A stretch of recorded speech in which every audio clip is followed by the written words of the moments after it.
Through the early years of the Cold War, the Truman administration's policy of containment had halted Soviet expansion in Europe. Their attempts to halt the spread of communism elsewhere were much less successful. The end of World War II brought renewed violence in a long-running Chinese Civil War. In 1949, Communist leader Mao Zedong launched an all-out offensive to defeat Chiang Kai-shek's nationalist government. American efforts to mediate an end to the conflict failed, and Chiang's government was forced to flee into exile. At home, conservatives blamed President Truman's administration for what they called the loss of China to communism. News that the Soviets had successfully tested their first atomic bomb and a series of sensational spy cases convinced many that the enemy had seized the initiative in the Cold War. In June 1950, these fears seemed to be confirmed when the Communist Army of North Korea launched a blistering attack against its neighbor, South Korea. Within days, they had overrun the capital of Seoul and forced the defending South Korean army into full retreat. The North Korean invasion was the first military challenge of the Cold War. How the United States responded to the threat was critically important. Following World War II, Korea was temporarily divided at the 38th parallel and jointly occupied by the United States in the south and the Soviet Union in the north. The Soviets turned North Korea into a communist state. They installed into power a dictator named Kim Il-sung. In South Korea, the United States established a pro-Western government under Syngman Rhee, an oppressive yet fanatically anti-communist leader. Both Rhee and Kim aspired to unite Korea under their own rule, but neither the U.S. nor the Soviet Union would allow their client states to start a war. That changed in 1950. Kim finally convinced Joseph Stalin to support his invasion of South Korea. Kim would provide the troops, Stalin would supply the military hardware, and Mao Zedong, if it became necessary, would provide Chinese reinforcements. Kim promised that victory would be swift and decisive. But it would be neither. Half a world away, the North Korean invasion sparked intense debate in Washington. Was the assault ordered by the Soviets? Was this the beginning of World War III? President Truman and his advisors quickly decided to take action. An act of aggression such as this creates a very real danger to the security of all free nations. This challenge has been presented squarely. We must meet it squarely. The U.S. acted through the United Nations.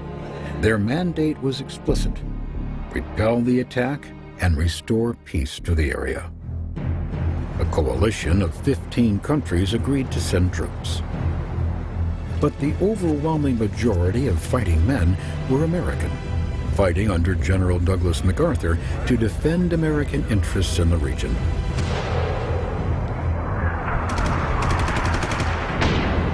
In diplomatic language, it was termed a police action, but it was a war. In the words of military historian Slam Marshall, the century's nastiest little war. General MacArthur rushed his troops to the battlefront.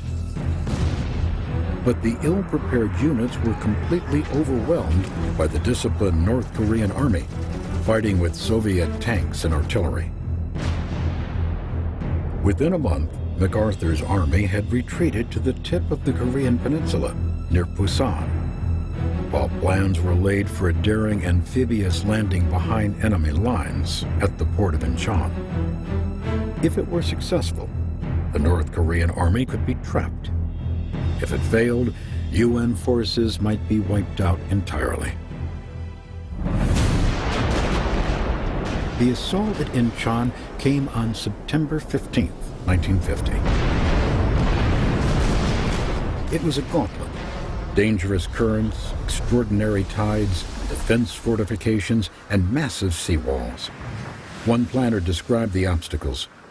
We drew up a list of every natural and geographic handicap, and Incheon had all of them. Despite the challenges, the invasion was a stunning success. Within days, the capital city of Seoul was liberated. With the restoration of South Korea, the UN mission had been accomplished.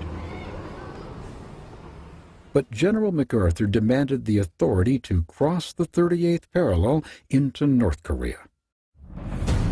The political risks were immense. Would the Soviets retaliate? Would Communist China intervene?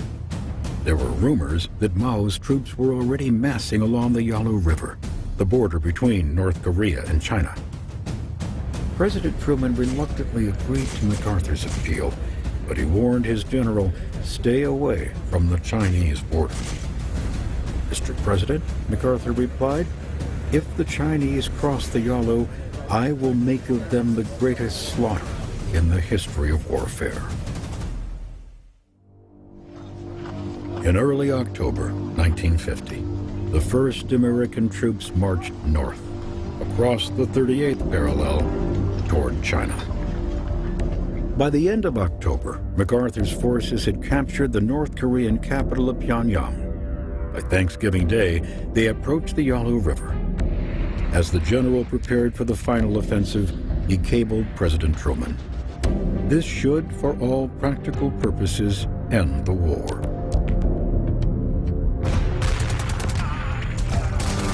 But MacArthur had underestimated the enemy. On the night of November 25th, the Chinese army struck with fury.